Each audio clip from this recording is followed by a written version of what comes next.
Well, I just feel like all the weddings I've been to have been very boozy, and now I'm wondering, Are you that did I person? have bad manners? You are that person. Was I taking advantage of the open bar? Hi, I'm Jamie Roy, And I'm Harriet Slater. and this is Common Courtesy with Town and Country. I have impeccable manners. If there's one thing I take seriously, it's your manners. That is actually true. That was my first impression of you, was that you had excellent manners. Job well done then. One of your colleagues blocks you on social media and you don't know why. How do you address this without disturbing the workplace dynamic? I got blocked. I did the blocking.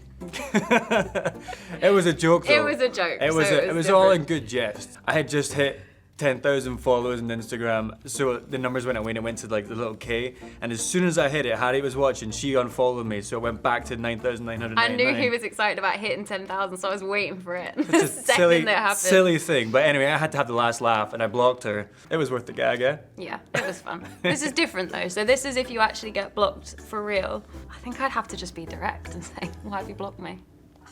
You're hosting a dinner party and your guests are turning their noses up at the meal you've spent the entire day preparing. How would you address this? You need better friends, 100%. Wait, why did you just assume that's happened to me? Just the way you read it, I was getting, you seemed hurt. I think I would address the situation there and then. I'd just be like, you know what? Why don't you like it? What would you do? Cry. I think I'd just cry. That's bang I on. don't cook very much, so I feel like it would have taken a lot for me to host a dinner party, and I probably would get upset. I'm just a big crier, it turns out.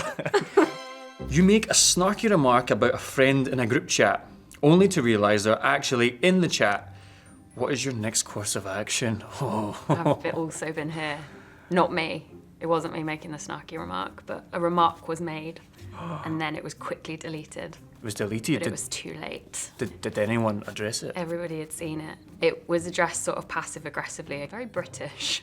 That is very British. I feel like I would just own up to it.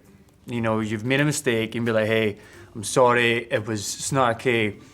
I meant it in good jest. But I feel like you have to own up to your mistakes and just move on. Oh, if it was you making the remark? If I did it, yeah. Yeah, I think so too. Own it ASAP and apologise. You're in the middle of an intense conversation with your friend when they casually start scrolling on their phone. I hate that. Oh my God, How me do too. you navigate this? I actually hate that. I usually just stop talking. Yeah. Oh, that's such a good way of doing it. Yeah. I have a friend, you know who you are, who's just so guilty about being on their phone all the time, and I do the exact same thing. I literally just stop talking just to see if they notice. Yeah. And half the time they don't even bloody notice that I've stopped talking because they're just doing that. The bill arrives at the group dinner and all of the guests are insisting on paying, starting to get heated, and other patrons are taking notice. How do you come to an agreement? I feel like that would be quite funny to watch just for a wee bit. I feel like what you would do is you would just sneak off while other people are arguing and just pay for it. And then just say, hey guys, you can all Venmo me or, you know, internet bank me, or no one says internet bank, what? Send me money, which nobody will, which is the hilarious part. If you pick up a bill and say, we'll split it later, categorically nobody pays you. Yeah. I need new friends. But you get I'm you learning get so much popular. about myself here. You're out to dinner with a friend and they keep asking to switch tables because they're unsatisfied with their seat. The hostess of the restaurant is displeased. How do you handle the situation? Once is acceptable, I feel like. I'd agree. But then anything after two, I feel like you gotta choose your friends better at that point. Yeah, it's a bit awkward. I think I'd try and really big up the table that we're at and convince them why it's actually an alright table. That's a very practical solution. I would just get angry at my friend, I think. I mean, I'm not too picky, to be honest, but like if there was something wrong, like there was some sort of smell or something, or a pet peeve is like, you know, when your table wiggles like that, oh yeah, if you can't sort that out with a beer mat or two, then You move you know, in. I would move.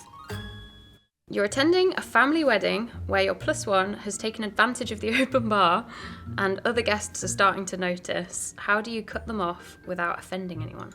Is this really bad? I don't understand why that's bad. Oh, because maybe everyone's not like on the same level. Well, I just feel like all the weddings I've been to have been very boozy, and now I'm wondering, Are you that did I person? have bad manners? You are that person. Was I taking advantage of the open bar? Oh dear. It's all coming out now. Yeah, maybe just hand them a glass of water then and lock them in the toilet. Look in the toilet. A colleague who you are not interested in is planning to ask you on a date. Do you turn them down? And if so, how?